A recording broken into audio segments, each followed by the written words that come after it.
Et concernant les 2 heures par rapport à l'heure, il y a plus de 100 000 voitures chaque jour qui circulent à Nice. Soit elles circulent, soit elles sont stationnées.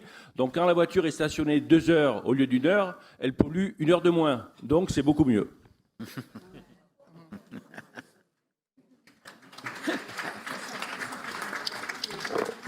J'adore le bon sens de M. Governatori.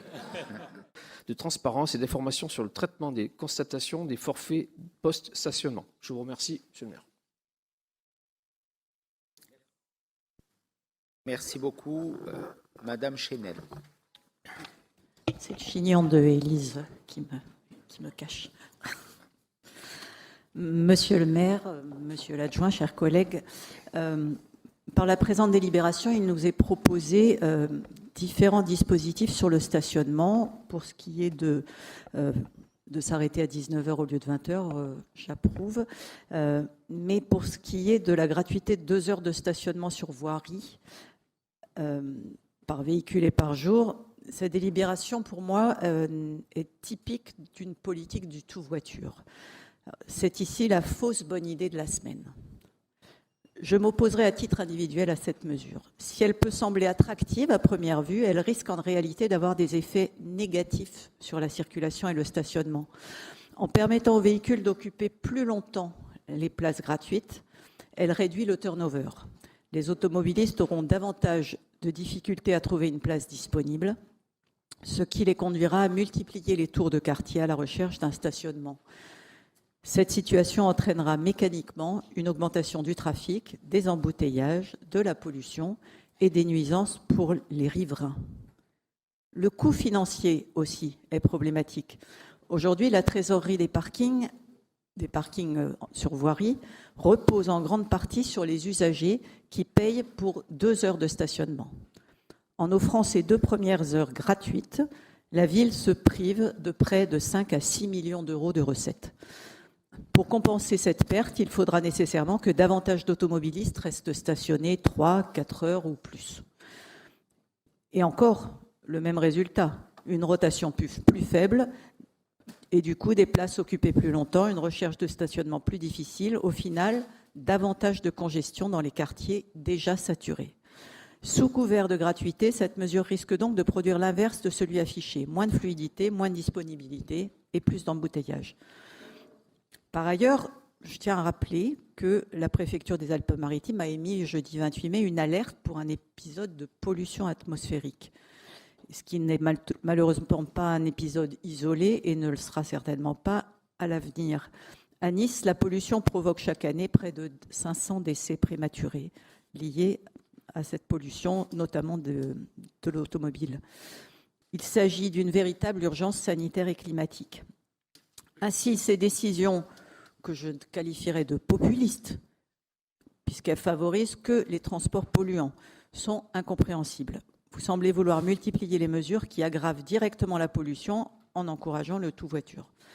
D'abord, le projet d'abandon de la ligne 4 du tramway à Cagnes-sur-Mer, pourtant structurante pour les déplacements dans le département. Ensuite, une volonté d'assouplissement de règles de stationnement qui favorise davantage la circulation automobile et les embouteillages d'ailleurs.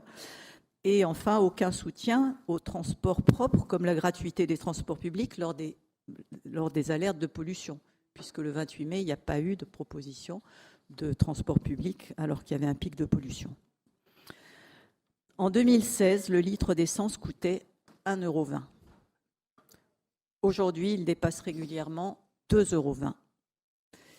Et tout laisse à penser qu'il pourrait franchir les 3 € d'ici 10 ans. Face à cette réalité, persister dans un modèle de déplacement centré presque exclusivement sur le tout-voiture, c'est une impasse.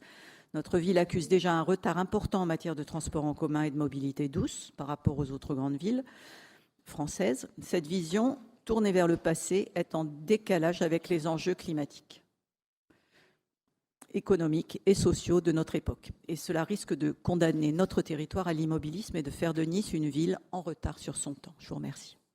Donc moi, je voterai contre, mais ma collègue Christine Mirochaud, dont j'ai le pouvoir, votera pour. Monsieur Governatori. pollution à Madame Chenel-Leroux. Je voudrais lui dire que le covoiturage sera développé comme jamais il ne l'a été à Nice. Il sera le meilleur des 40 grandes villes françaises et je m'y engage, d'une part, pour répondre à votre remarque, Madame Chenel-Leroux. Et concernant les 2 heures par rapport à l'heure, il y a plus de 100 000 voitures chaque jour qui circulent à Nice. Soit elles circulent, soit elles sont stationnées. Donc quand la voiture est stationnée 2 heures au lieu d'1 heure, elle pollue 1 heure de moins. Donc c'est beaucoup mieux.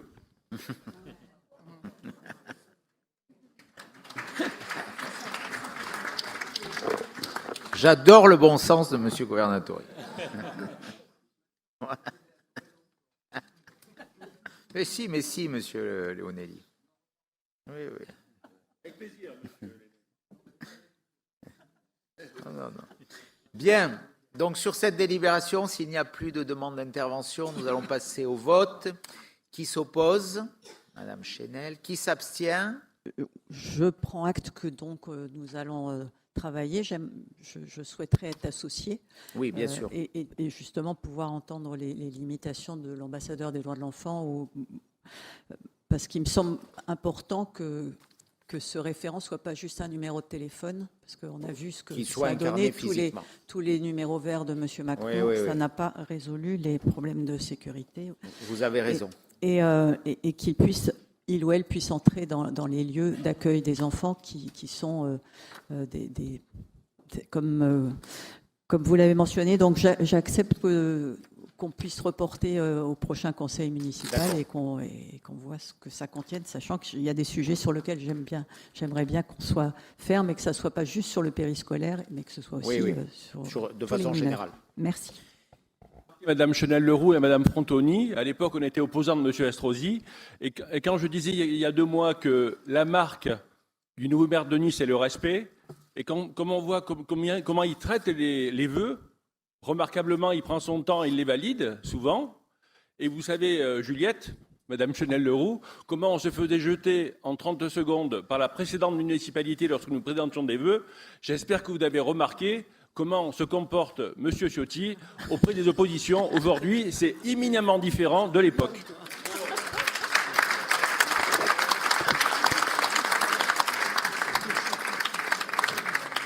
Bon, je pourrais rester sur cette conclusion qui me convient parfaitement.